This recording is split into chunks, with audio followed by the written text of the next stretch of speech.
MotorWeek is made possible by TireRack.com, Hum by Verizon, RockAuto.com, State Farm, and WeatherTech. Well, hello and welcome again to MotorWeek 90. We're glad to have you with us. This is one of the first Ferrari 348s to arrive in this country, and just standing next to it is exciting. One reason for that feeling is knowing that this car will quickly be worth more than the factory will initially charge. Indeed, some buyers will take delivery of a Ferrari like this one just to make a profit on its resale. The buyers who do that will be missing the real excitement, which can only be experienced from the driver's seat. And for our time in the driver's seat, we went to challenging Roebling Road Raceway for the first U.S. test of the Ferrari 348. But before we get our palms all sweaty, a further introduction is in order. The 348 TB replaces the 308 328 series design, the longest-running Ferrari model in the company's history.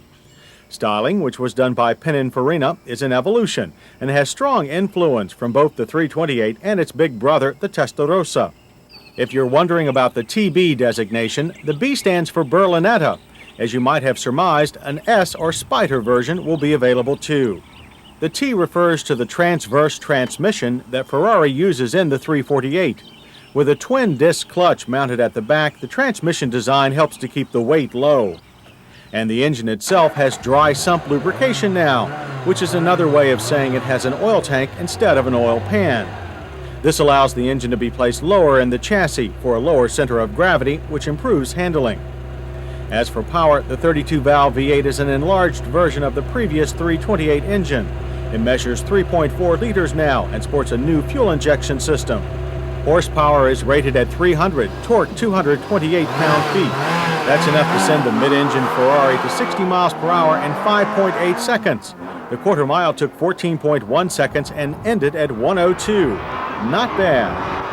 And standing starts in this Ferrari are glorious. The engine seems to transmit its power best when allowed a screaming start, and we were more than happy to oblige. The gated shifter was expectedly a bit stiff in our car, but not as bulky as those we've tried in the Testarossa. It requires a firm but precise touch. The clutch also takes more muscle than most. The brakes, however, don't complain if you just stomp on them. Electronic anti-lock action is supplied by Tevis, and the brakes are by Brembo, not ATE, as in the 328. Our car needed only 100 feet on average to stop from 60 miles per hour, and the brakes are tireless from higher speeds. While they didn't have the eyeball-pulling quality we've experienced in some Porsches, they were just as effective. The 348 steering has a heaviness to it that gives a great deal of security at speed. The trade-off is clumsy parallel parking manners, but who cares? The 348's new monocoque structure improves the rigidity of the body and provides the solid feel we applaud in Porsches.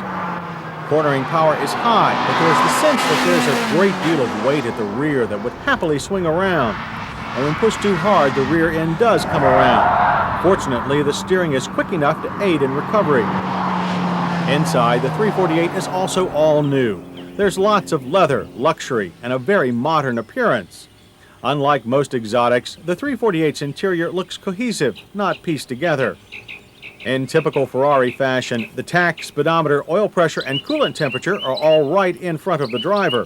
Unfortunately, the steering wheel rim blocks the total view of the tach and speedometer for some drivers.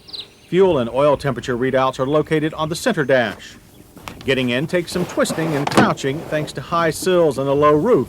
The pedals are slightly offset to the right, but seat adjustment is ample and the steering wheel tilts. The firm seats offer great support but conform best to smaller behinds. Our car has a manual seat belt. Later models will get a motorized one. The 348's climate control system is clearly marked and easy to use, but it sits a bit low on the console. All other controls are also clearly marked, including those for the power locks. There's a button to lock and a button to unlock. The stereo is cleverly hidden behind this door on the dash. Though it's high enough to see well, it's a stretch from the driver's seat. Interior storage is limited, but there is enough room for a briefcase or overnight bag behind the seats. There's quite a bit of room in the front compartment, but notice what's missing: a spare tire. Ferrari only supplies a can of tire sealer. It comes in this leather case toolkit. The Ferrari 348 TB is EPA rated at 13 city, 19 highway, but that won't matter to people who have $95,850 to spend. That's what this one will cost you. In our safety check, the Ferrari 348 fails to have airbags. It does come with anti-lock brakes. Rear shoulder belts don't apply. But performance is the reason for buying a Ferrari, and that's what impressed us most. Acceleration and braking are excellent. We also like the 348 styling, which is evolutionary but fresh. And we like its sensual appeal, the sound of the engine, the way it revs, and the solid feel. Misses are but two, the blocked gauges and the too narrow seats. For comparison, a Porsche 911 Carrera 4 costs thousands less and offers comparable performance. Its all-wheel drive system lets you drive it closer to its limits, but it doesn't offer the Ferrari's sensual appeal, and it doesn't have the Ferrari mystique. When it comes right down to it, that's the thing that keeps people buying Ferraris. But the 348 and its new refinements bring that mystique into the 90s, and it does so with great poise and confidence.